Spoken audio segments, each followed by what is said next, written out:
Hi, Calculus BC students. Just wanted to help you out real quickly. In class, we didn't get a chance to go over the AP classroom questions. Just had one request, question number 3, and we also had a question from the in-class review. I didn't even assign that, but I'm actually going to post the answers to it just in case you want to look at it.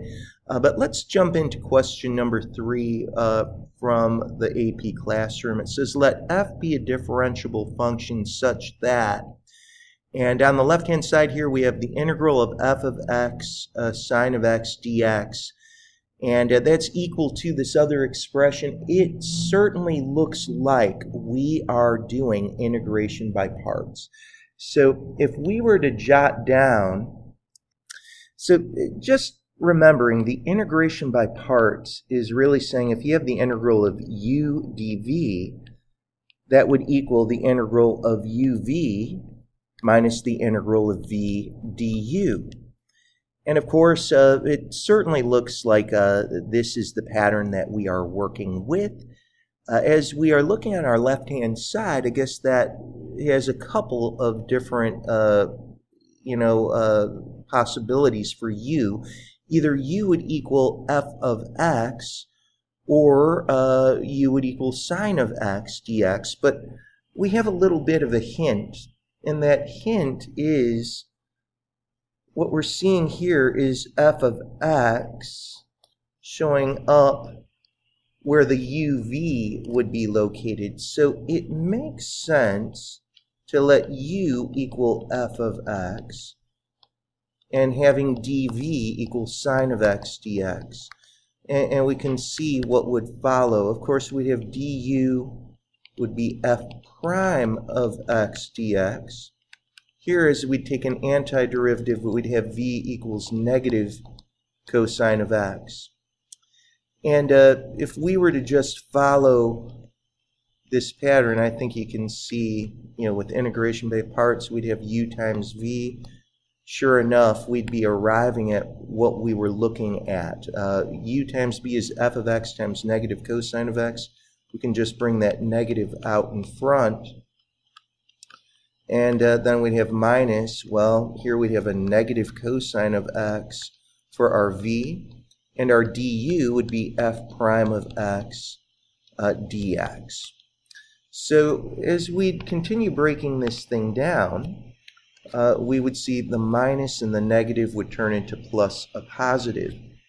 And as we just continue, you could see this pattern, we would have f prime of x coming out in front here, and here's our cosine of x dx. So I guess what I just want to point out to you is this, that f prime of x, we're looking right here up above in what we were given, we certainly would believe that f prime of x would be that 4x cubed. And that can certainly help us then. Finding f of x would mean just take an antiderivative. We'd bump that up to x to the 4th, divide by 4. 4 divided by 4 is a 1. So we would have f of x is x to the 4th. That would be what f of x could equal. So that was our AP classroom. Real quickly, we did have a question on the review number 3. It says in class. It's actually the very last page in your packet. And we have an integral from negative infinity to positive infinity. Anytime we have that, of course, we must break that into 2 separate integrals. I'm going to do that. Really, 0 is the ideal number to do that. And as we continue on, please understand that we really want to use limits to represent these improper bounds here, going to negative infinity. I'll let t go to negative infinity here.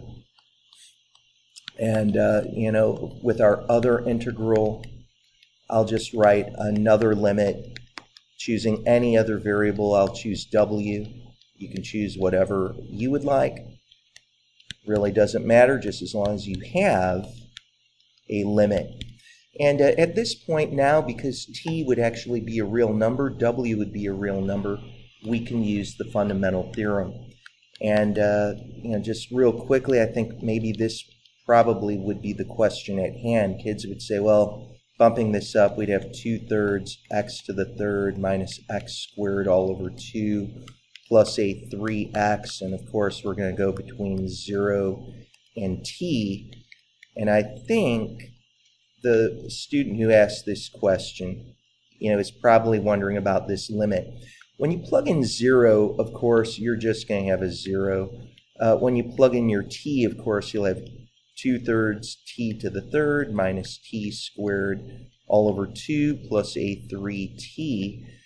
And right now, I guess what I really want to point out to you is when you have polynomials and ultimately you're just looking at t getting to be something very, very large, ultimately when you have an expression like that, it is the highest power known as the end behavior that truly is what will control this polynomial. And you even did that back in AMA. You could say, look at the end behavior model. Well, as we would plug in negative infinity and cube it, we'd get negative infinity. Of course, there's a negative out in front, so this is going to go to positive infinity. Once t gets unbelievably big, t to the third gets to be so massively big that it gets so large that t squared and t actually become inconsequential. What this means is at this point we can say that our original problem diverges. You don't even have to work out the other integral. As long as one of them fail, you're actually done. So hopefully this helps out. Like I said, I'm going to be posting this video as well as the answers to the in-class review to our Google Classroom. By all means, if you need help, try and see me before the test. Best of luck to you.